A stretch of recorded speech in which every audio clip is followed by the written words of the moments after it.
Times are changing pretty fast for all of us these days. And if you find yourself newly working from home, I have some productivity tips for you that are going to help you to set up your workday, get your stuff done, and be able to set you on a routine that's going to feel comfortable and productive. Before we get into the productivity tips, subscribe to my channel and hit that alerts button, and then you'll be sure to know when the next video goes live. First, you want to start with a dedicated workspace.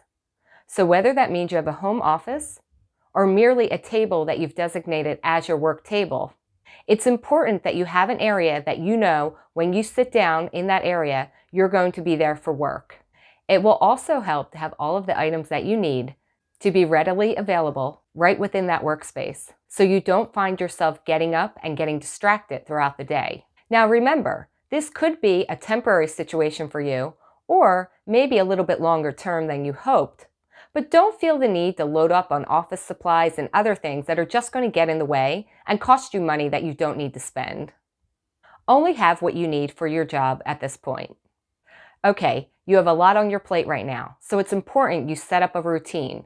That includes setting a time that you're going to designate as your work hours, and also a time that you're going to use for break times.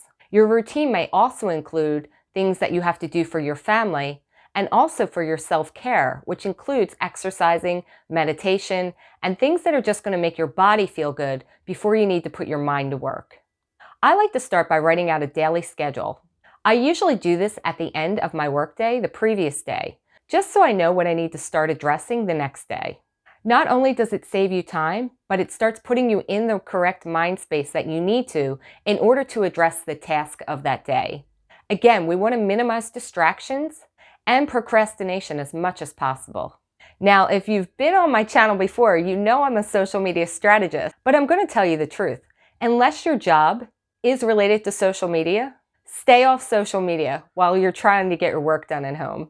You could always schedule in time later in the day so you can actually check your personal social media channels and keep up with your family and friends.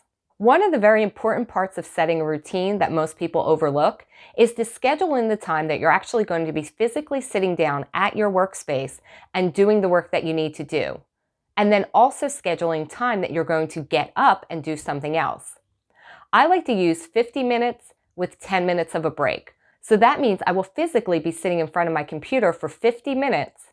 And then for 10 minutes, I will get up, walk around, do various things before I sit back down. Not only does it give your body a break, it gives your mind a break. And again, it will help you to minimize distractions because you know for a certain amount of time you will be doing your work, and then for a certain amount of time you can get up and do something else.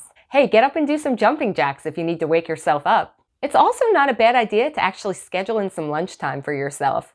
Eating at your desk is not only unhealthy, it can also be very unsanitary. And another big tip is stay off the email. Seriously. Check it twice a day, maybe once in the morning and then once mid-afternoon. Everything else in between is work that you need to be getting done in order to complete your task. Now, if there's a specific email that you're waiting on because you're maybe writing a proposal or you have direct information that relates to somebody else within your business or within your department, then you can look for that email, but do not look at any other emails. I know it's going to be hard, but trust me, that distraction can lead you down the email rabbit hole that you may never emerge from. So these are the tips that have been working for me, and I've been working from home for over 10 years. So try a couple of these within your own schedule, see what works for you, and if you find yourself getting distracted, get yourself a timer, because there's nothing like a buzzer to keep you on task. I hope you found this helpful. Let me know what works for you, or maybe if you have other tips that you think would be helpful to more people. Leave them in the comments. And please subscribe to my channel and hit that little notification button so you know when I have a new video available. And remember, change is a good thing. You can get through this and you can make it some of the best time of your life.